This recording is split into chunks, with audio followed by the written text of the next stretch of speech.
Welcome to my channel. Try to hear the latest story.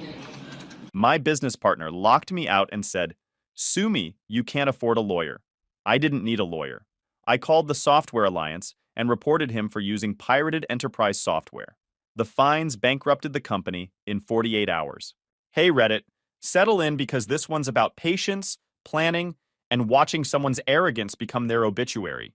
Here's how my business partner thought he could screw me over and ended up screwing himself into bankruptcy instead.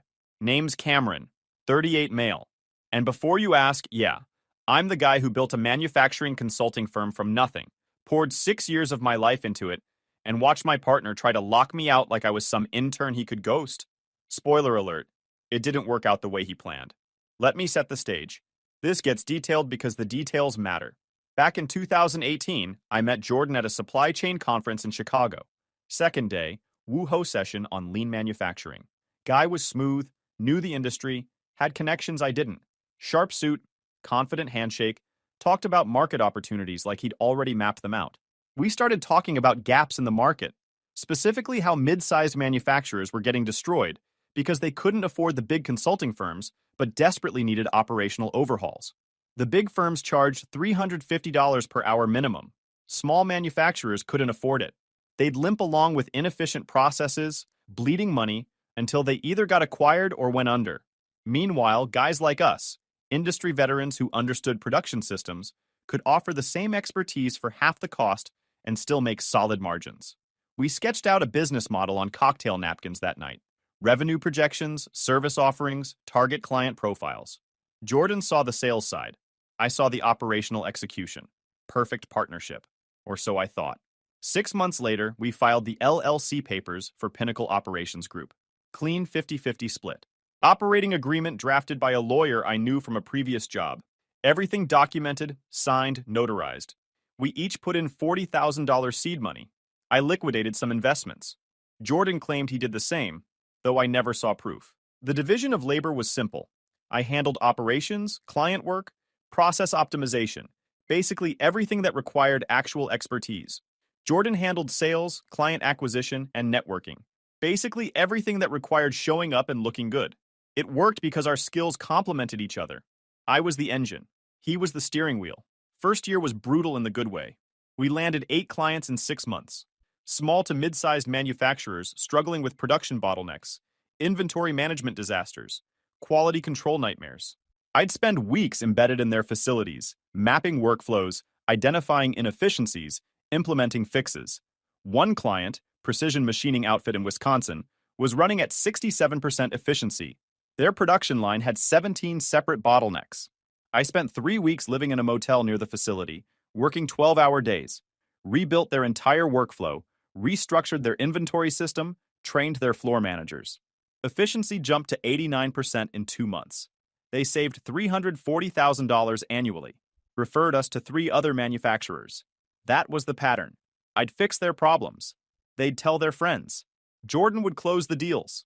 Revenue jumped from $340,000 in year 1 to $1.1 million in year 2. By year 3, we hit $2.1 million. 12 full-time consultants. Contracts with manufacturers across Indiana, Illinois, Wisconsin, Michigan, Ohio. We had a reputation. When production lines failed, we got called. When quality metrics tanked, we got called. When efficiency targets looked impossible, we got called. I was working 70-hour weeks minimum, sleeping in client facilities, living on vending machine food and gas station coffee, missing holidays, birthdays, weekends. My apartment basically became a storage unit for clothes I'd grab between projects. But it was worth it because we were building something real. Jordan's job was easier. Close deals, maintain relationships, handle the client-facing charm offensive, show up for presentations, take executives to nice dinners, play golf with procurement managers, the glamorous side of consulting. And for 3 solid years, it worked. We were making money, building a reputation, growing. I didn't mind putting in the extra hours because Jordan was holding up his end. Or at least I thought he was. The crack started showing around month 42, early 2022. Jordan began taking longer lunches, 2 hours, sometimes 3. He'd say he was meeting potential clients. Maybe he was. Maybe he wasn't. I didn't have time to check because I was too busy fixing a pharmaceutical manufacturer's contamination control system that was costing them $50,000 weekly in rejected batches. Then he started showing up late to internal meetings. 10 minutes, 20, eventually just skipping them entirely. We had a weekly Monday morning operations review, supposed to sync on active projects, upcoming deadlines, consultant workloads. Jordan stopped attending in March 2022, just sent texts. Slammed with client calls, catch me up later. Fine. I picked up the slack, ran the meeting solo, updated him via email. That's what partners do, right? You carry when someone's having an off period. Except the off period never ended. By summer 2022, Jordan was basically a ghost. He'd show up for the important stuff: contract signings, quarterly reviews with major clients, the presentation where we'd close a six-figure deal. But the actual work, the follow-ups, the project management, the client emergency calls at 10 p.m. when production lines crashed, that was all me. I started noticing other things too. Jordan's wardrobe upgraded significantly. New suits every month, designer watches, different luxury car every 6 months, always leased, always categorized as business expenses. His office got renovated twice in 1 year. Expensive furniture, artwork on the walls. Meanwhile, my office still had the same $200 IKEA desk we bought in 2018. When I asked about it, he'd laugh it off. Image matters, Cameron. Clients expect a certain look. You're too practical to understand branding. I let it slide. Mistake number 17 in a series of mistakes. By early 2024, I was running operations, managing consultants, handling client emergencies, doing sales follow-ups Jordan forgot about, and somehow still finding time to bail him out when he dropped the ball on proposals. A furniture manufacturer in Indiana wanted a comprehensive efficiency audit. Jordan promised them a proposal by Wednesday. Thursday afternoon, they called me asking where it was. Jordan had forgotten entirely. I stayed up until 3 a.m. building the proposal from scratch. We got the contract. Jordan took credit at the signing. I brought it up in March during what was supposed to be our quarterly financial review. Jordan showed up 23 minutes late, smelling like cologne that costs more than my truck payment, checking his phone every 30 seconds. We need to talk about workload distribution. Jordan didn't even look up from his phone. What about it? You're not pulling your weight. I'm handling your client follow-ups, your project reviews, your emergencies.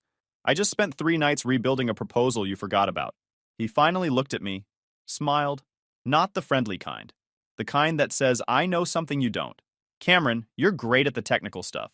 The nuts and bolts, process maps and efficiency metrics and all that. But let's be real.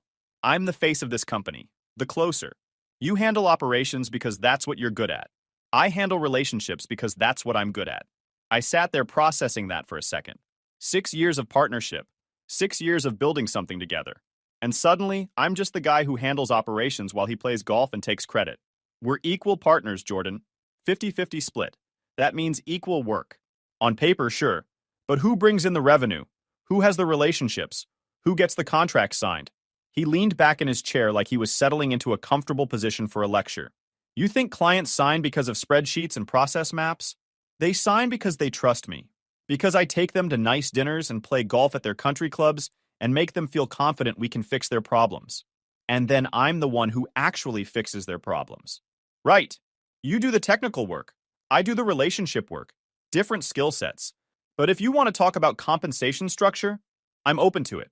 Maybe we need to acknowledge that rainmaking and relationship management are more valuable than the actual work that generates results. He shrugged. Market forces, Cameron. FaceTime matters more than technical skill in this business. That's reality. That should have been my wake-up call. Should have been the moment I started protecting myself. Instead, I told myself he was stressed, that he was going through something, that we'd work it out like adults. Classic mistake. Giving people the benefit of the doubt when they've already shown you exactly who they are. April came. Jordan stopped showing up to our weekly partner meetings entirely. Just texted excuses. Client emergency. Stuck in traffic. Food poisoning. Family thing. Every Monday, a new excuse. I'd sit in the conference room alone, reviewing projects and consultant schedules, then send him summary emails he probably never read. Our consultants started asking questions. Where's Jordan? Is he okay? Does he still work here? I covered for him. Told them he was focusing on business development, handling high-level client relationships, managing strategic partnerships. Corporate nonsense that sounded important, but meant nothing. Truth was, I didn't know where Jordan was or what he was doing. He wasn't answering emails promptly. Calls went to voicemail. The few times we did connect, he was vague about his schedule. Meetings, networking events, industry conferences. Then I started noticing the credit card statements. We had a company Amex, supposed to be for legitimate business expenses, client dinners, travel, equipment, subscriptions. I reviewed the March statement during a quiet Sunday afternoon when I should have been relaxing, but was instead catching up on admin work Jordan had abandoned. $8,400 in restaurant charges, 14 separate dinners at places I'd never heard of, high-end steakhouses, sushi spots, wine bars. I cross-referenced the dates with our client meeting calendar. Not one dinner corresponded to a scheduled client meeting. $3,200 in charges at a luxury hotel in Miami. 4-night stay. I checked our project calendar. We had no clients in Florida, no prospects, no conferences. Just Jordan apparently taking a vacation on company money. $1,900 at a car dealership. Maintenance and detailing for his personal vehicle.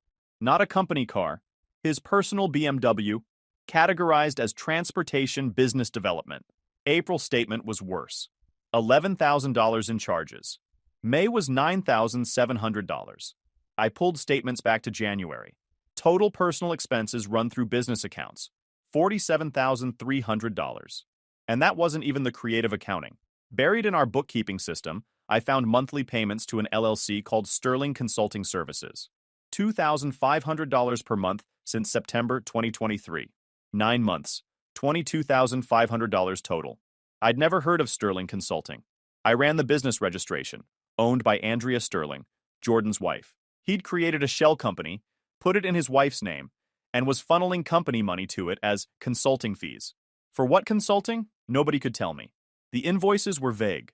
Strategic advisory services, market analysis support, business development consultation. Translation. Jordan was paying himself extra money through his wife's fake company. When I confronted him in early May, he didn't even try to hide it. We were in his office. Door closed. He was leaning back in his new $3,000 chair, looking completely unbothered. Jordan, we need to talk about expenses. What about them?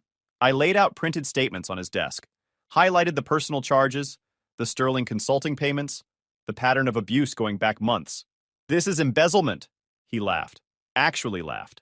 Picked up one of the statements, glanced at it, tossed it back on the desk. Embezzlement? Cameron, come on. We're partners. I'm taking what I'm worth. You want to nickel and dime me over dinners while I'm out there landing 6-figure contracts? Those dinners aren't with clients. I checked. Not every business dinner is about closing deals.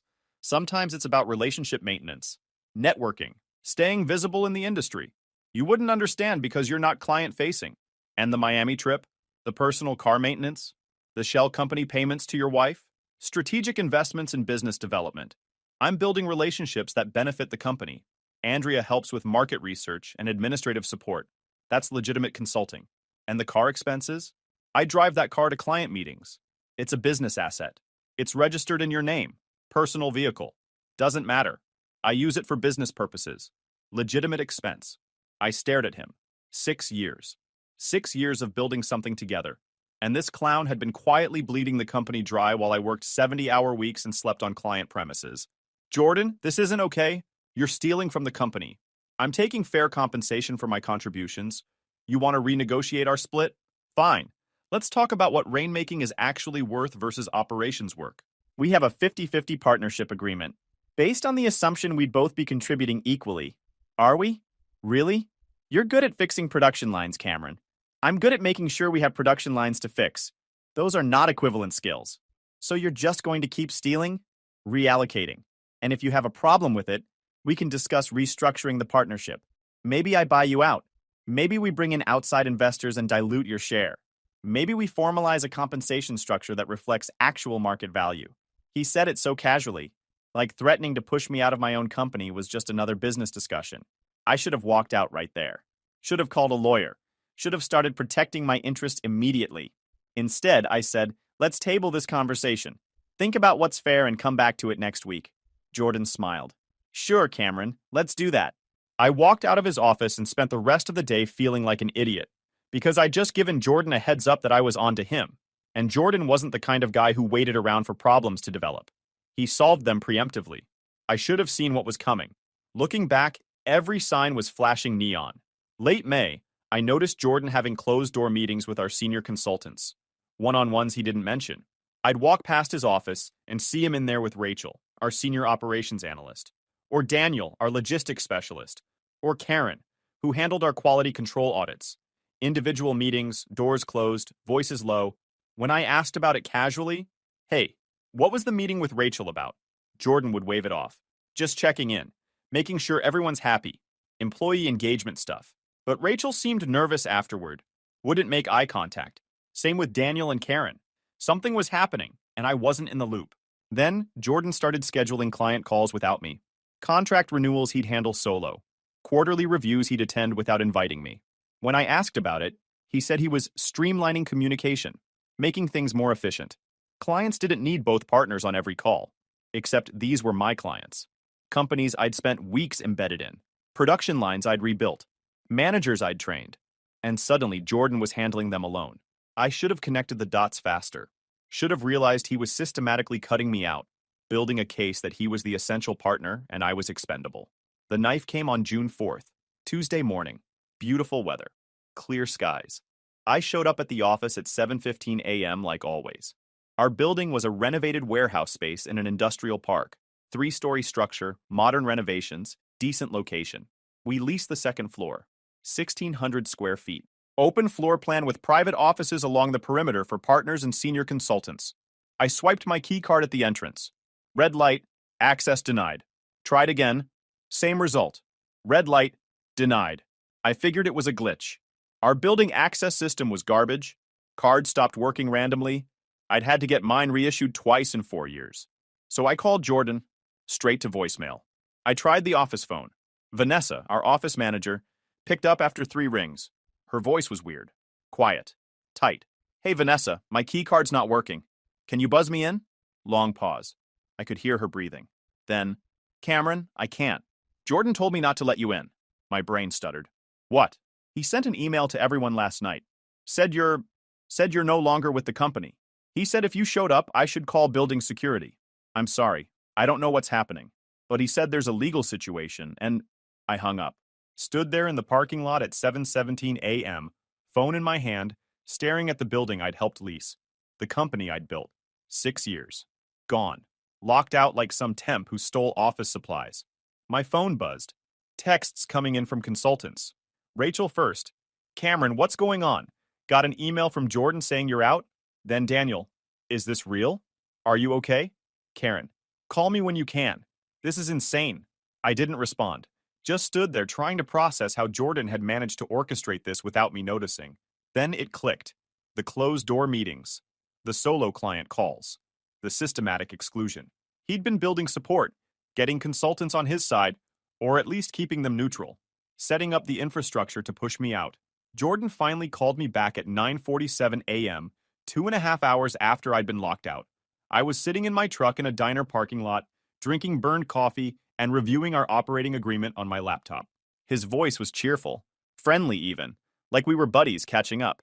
"Cameron, hey, sorry about the confusion this morning." "Confusion? You locked me out of my own company." "Our company. Past tense. I'm buying you out." "Based on what authority?" "Based on the emergency board resolution we passed last night. You're removed as managing partner, effective immediately. You'll receive a buyout offer by end of week." I felt my blood pressure spike. My hands were shaking. Not from fear, from pure rage. "There is no board, Jordan. It's just us. 2 partners. 50-50 split. Actually, if you check the operating agreement, Section 7.3, in cases of partner misconduct, the non-offending partner can assume temporary control pending resolution. I'm exercising that clause." I pulled up the operating agreement. Section 7.3 did exist, but it required documented misconduct and formal notification, neither of which Jordan had provided. What misconduct? Mismanagement of client accounts, unauthorized expense approvals, failure to meet fiduciary duties, negligent oversight that put company assets at risk. I've got documentation. Client complaints about your communication. Project overruns you failed to flag. Safety violations at facilities under your supervision. My jaw clenched. Total fabrication. Every single claim. But Jordan had been building a paper trail. Fake complaints. Manufactured problems. creating evidence that didn't exist to justify my removal. You're lying. I have 3 separate client emails expressing concerns about your project management. That's a pattern of misconduct, Cameron. I can't risk the company's reputation because you're burning out and making mistakes. Show me the emails. They'll be included in the discovery process when we formalize your termination. Right now, you need to decide whether you want to make this easy or difficult. You can't terminate a 50-50 partner. I can when that partner is actively harming the business. Section 7.3 is clear.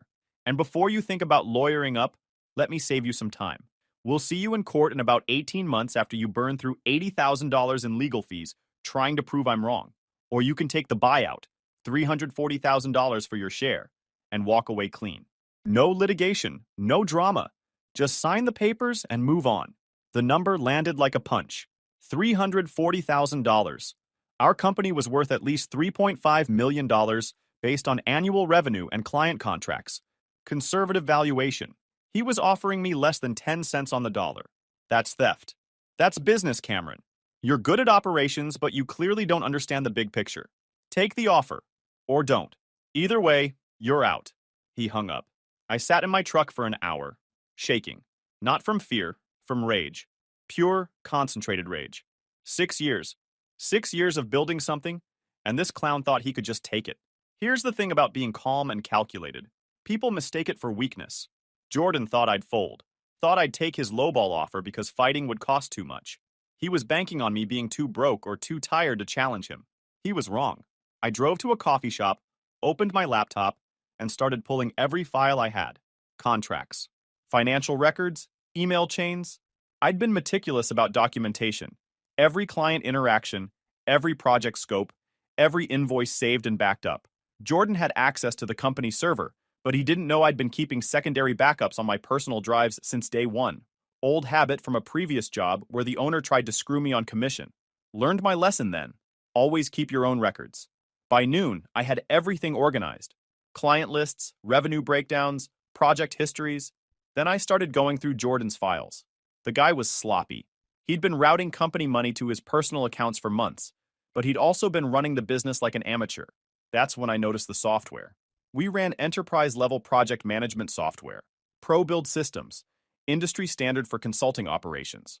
License cost was $8,900 per year for our tier. We had 12 consultants plus 2 partners plus Vanessa, 15 people total.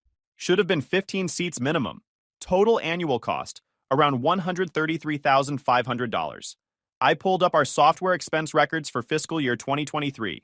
Total ProBuild costs, $8,900. Just one license payment. That didn't add up. I opened ProBuild on my personal laptop. I still had access through my login credentials and navigated to the admin portal. Checked the user management dashboard. 15 active users. All showing as authenticated. All showing as properly licensed according to the system. But we'd only paid for 1 seat. I pulled up our shared drive and found the licensing folder. One single license file dated March 12, 2019. Purchase receipt attached showing $8,900 paid to ProBuild systems for 1 enterprise seat. Nothing after that. No renewal receipts, no additional seat purchases. Just that initial license from 5 years ago. Jordan had cracked it, pirated the enterprise version, and deployed it company-wide. Saved himself over $100,000 per year in licensing fees while using illegal software on every project, every client file, every single piece of documentation we'd ever produced. I sat there staring at my laptop screen in that coffee shop, and I swear I felt something click into place. The anger transformed into something colder, more focused. Jordan wanted to play dirty? Fine. Let's see exactly how dirty we could get. The Business Software Alliance, BSA, handles software piracy enforcement in the U.S. trade group, representing major software companies. Microsoft, Adobe, Autodesk, Oracle, and yeah, ProBuild systems. Their entire purpose is finding companies using pirated software and hitting them with massive fines to protect their members' revenue streams. They don't mess around. If you're running pirated enterprise software, they will investigate, audit, and hit you with fines that make IRS penalties look like parking tickets. I'd heard about them during a conference panel years ago. Some guy talked about how his competitor got nailed for using pirated CAD software. Fines hit $780,000. Company went under within months. Jordan had just handed me a nuclear option. I spent the next 3 hours documenting everything. every single piece of evidence I could find. Screenshots first. I captured our ProBuild admin portal showing 15 active users. Each screenshot timestamped, showing the deployment status, last login dates, active sessions. Then I photographed the licensing folder on our shared drive. One single license file dated March 12, 2019. Purchase receipt attached, showing $8,900 paid to ProBuild Systems. Nothing after that. No renewals, no additional seat purchases, just that one initial license. Then I pulled email chains. Jordan to Harvey, our IT contractor, April 2019. Need ProBuild running on all consultant workstations by Monday? Budget's tight, and I don't want to pay per seat licensing if we can avoid it. Harvey's response: I can deploy from the single license, but that's technically violation of their TOS. Each user needs their own seat. You sure you want to do this? Jordan's reply: Harvey, I'm not paying $100,000 for software when one license works fine. Just make it happen. Nobody audits this stuff anyway. That email alone was gold. Proof of intent, proof Jordan knew exactly what he was doing and did it anyway. I found more. Jordan to me, September 2020, when I'd asked about software expenses. Got a sweetheart deal with ProBuild through a contact. Don't worry about it. Translation: we're running pirated software, and I'm lying to your face.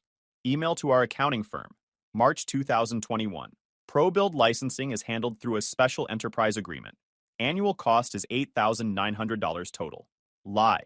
Complete fabrication. I pulled deployment logs from our server. Every installation documented. Computer names, installation dates, user assignments. 15 separate installations between April 2019 and May 2024. Each one technically required its own $8,900 annual license. None of them had one. Then I documented the client contracts.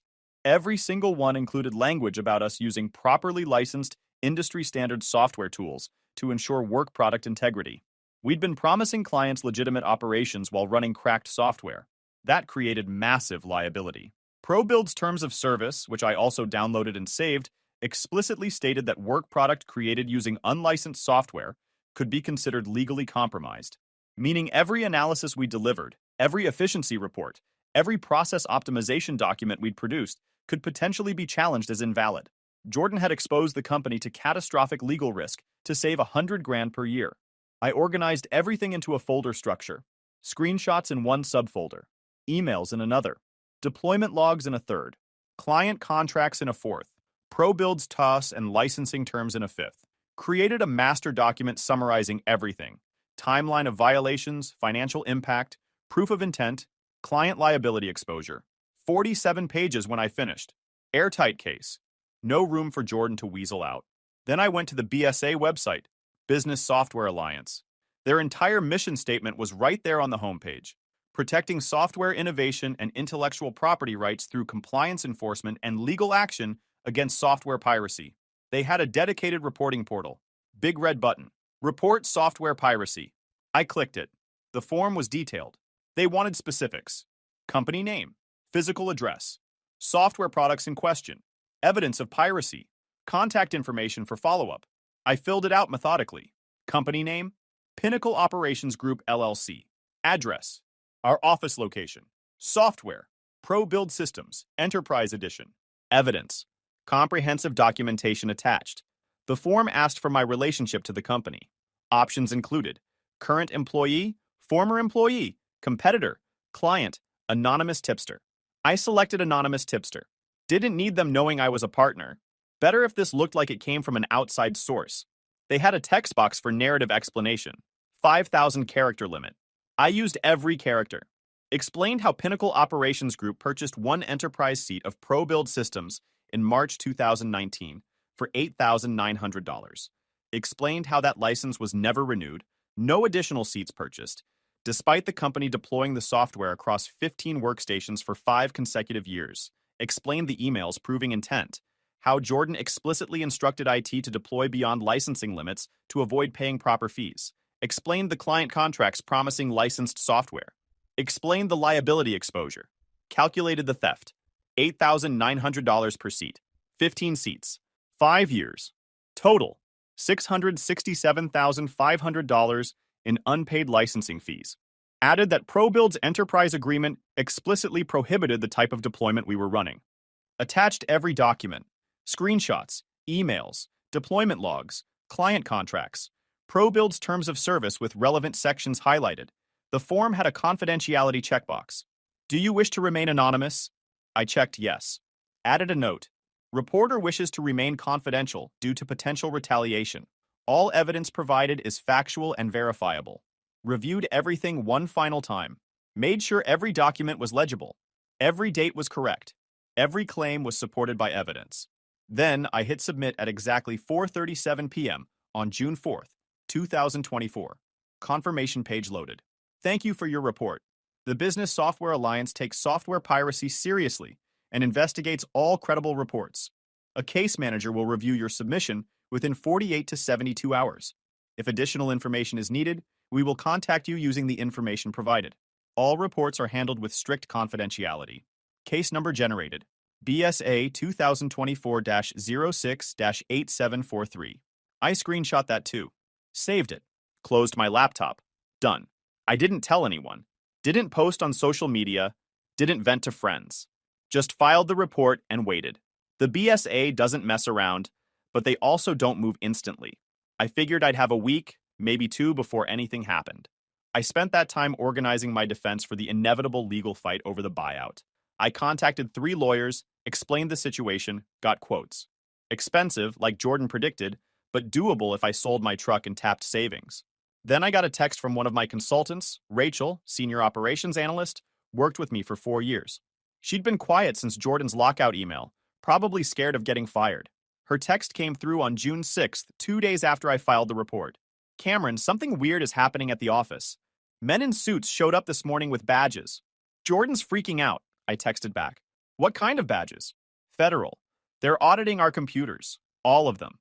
Jordan's in his office with lawyers. Vanessa said it's about software. I didn't respond. Just sat there feeling something I hadn't felt in weeks. Satisfaction. The BSA moved fast, probably because my report was airtight. When you hand them documented evidence of enterprise-level piracy, they don't need to investigate much. They just show up, audit everything, and start calculating fines. Rachel kept me updated over the next 24 hours. The federal auditors spent 6 hours in the office on June 6th. Not regular consultants. These were BSA enforcement specialists, backed by federal authority. They had legal right to audit any computer system suspected of software piracy. They imaged every computer, took exact digital copies of every hard drive, pulled server logs going back 5 years, interviewed staff individually, asked who installed the software, who authorized it, who knew about the licensing situation. Rachel said Vanessa broke down crying when they questioned her, said she didn't know anything about licensing, she just used the software Jordan told her to use. Daniel and Karen gave similar statements. They were consultants. They used whatever tools the company provided. Nobody below partner level had access to licensing information. Jordan tried multiple strategies. First, he played dumb, claimed he didn't know the software wasn't properly licensed, said he delegated IT management to contractors, and assumed everything was handled correctly. The auditors pulled up his emails, the ones I'd submitted in my report, and that defense collapsed immediately. Then he tried to blame the IT contractor, said Harvey must have installed the software improperly without authorization. The auditors asked for Harvey's contact information. Jordan suddenly couldn't provide it. Convenient. Then he tried blaming me, said I'd been managing operations, and IT oversight fell under my responsibilities. The auditors checked the company structure, asked who had signatory authority on software purchases. Jordan's name. Asked who communicated with IT contractors about deployment. Jordan's email. Asked who made the decision to use one license across multiple installations. Jordan couldn't deflect anymore. The auditors found everything, not just the ProBuild systems violations. They also discovered we were running unlicensed copies of Microsoft Office on 3 computers, another $1,200 in violations. And our accounting software, QuickBooks Enterprise, was licensed for 3 users, but deployed on 5 computers, another $2,400 in violations. Jordan had been cutting corners on every piece of software we used. Thought he was being smart, thought nobody would notice or care. The auditors noticed. They cared. And they documented everything with forensic precision. The fines came down on June 7th, exactly 48 hours after I filed the report. $947,000. Let me break that down. ProBuild Systems charged $8,900 per seat annually. We'd been running 15 seats illegally for 5 years. That's $667,500 in stolen licensing fees. Then you add statutory damages, triple the amount under federal anti-piracy law, and suddenly you're at $2 million. The BSA and ProBuild generously settled for $947,000 payable within 30 days. Jordan tried to negotiate, tried to claim financial hardship, set up payment plans, anything to avoid the full hit. But BSA doesn't negotiate. You pay, or they seize assets and pursue criminal charges. Pinnacle Operations Group had $310,000 in liquid assets. The rest was tied up in equipment, receivables, and operational costs. Even if Jordan liquidated everything, he'd maybe hit $600,000. He was $350,000 short, and that's before accounting for ongoing business expenses, payroll, and client obligations. He was cooked. Rachel texted me again on June 9th. Jordan just fired everyone, effective immediately.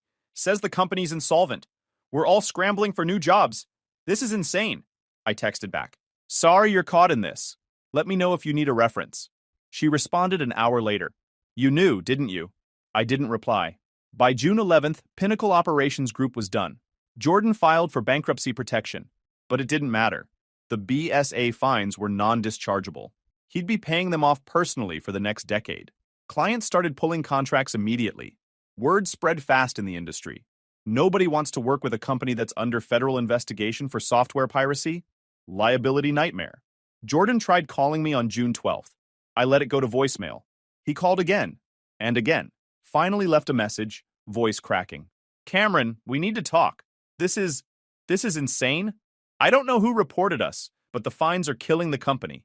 We need to figure this out together. Call me back. I deleted the message. He tried email next. Long, rambling paragraphs about how we could work through this and rebuild together. How the buyout offer was still on the table, if I helped him restructure and deal with the BSA situation. I didn't respond. The final email came on June 15th. You did this, didn't you? You reported us. You sabotaged the company because you couldn't handle being pushed out. You're pathetic, Cameron. You'd rather destroy everything than let me run the business. I smiled, cracked my knuckles, and wrote back. Only response I sent the entire time. Jordan, I didn't destroy anything. You built a company on stolen software, embezzled funds, and locked out the partner who actually did the work. The BSA just presented the bill. Maybe next time don't tell someone they can't afford a lawyer while you're actively committing federal crimes.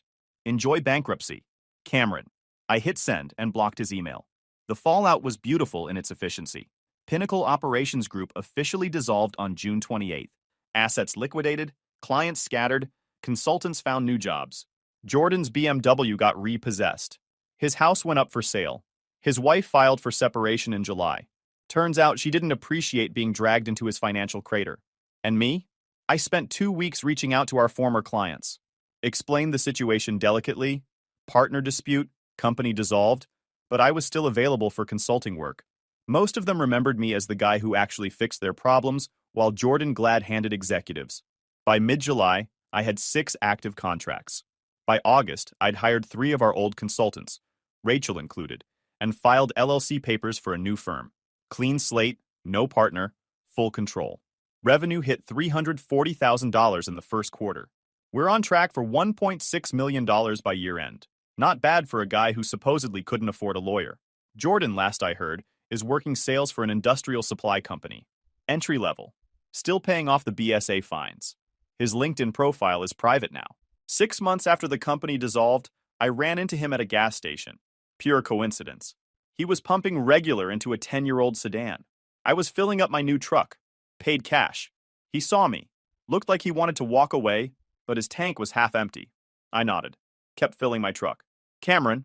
His voice was flat. Jordan. Business going well? Hit $1.8 million this year. Projected $2.4 million next year. He didn't respond. Just stared at the pump numbers climbing. That offer still stands if you need a reference, I said. For job applications. He looked at me. You destroyed everything. You built it on stolen software and embezzled funds. I just made a phone call. The pump clicked off. He replaced the nozzle, got in his car, and drove away without another word. Haven't seen him since. Update. Because people keep asking. Yeah, I knew about the pirated software before Jordan locked me out. Noticed it about a year into our partnership when I was reviewing IT expenses. Brought it up to Jordan once. He said he negotiated a special deal with ProBuild. I dropped it and focused on client work. Once he locked me out and tried to pay me $340,000 for a company worth $3.5 million, that information became relevant real fast. The consultants who got laid off? I helped all of them find new positions within 2 weeks. Rachel, Daniel, and Karen work for me now. The others got placed with former clients or competitors. Everyone landed on their feet except Jordan. 3 of our former clients actually called me the day after the bankruptcy filing. They'd already heard what happened through industry channels. All 3 signed contracts with my new firm within a week. Jordan's lockout plan backfired. Instead of keeping the clients, he lost them all to me. His wife Andrea filed for separation in July. The shell company payments came out during the BSA investigation. Turned out she didn't know Jordan was funneling company money through her LLC.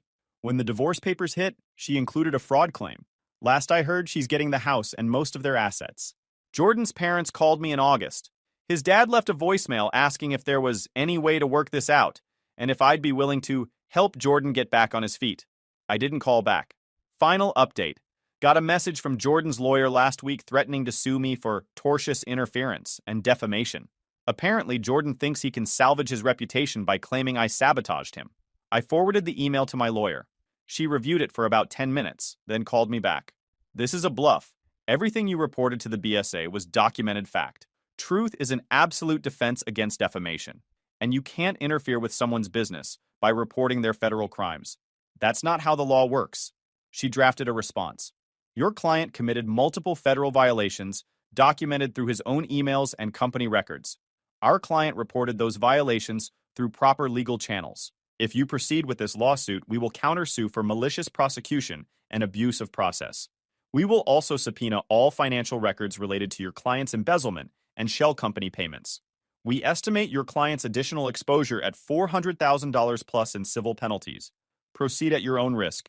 Haven't heard back since. If you enjoyed this video, please hit that subscribe button. It really helps the channel and help us bring you more and better stories. Thanks.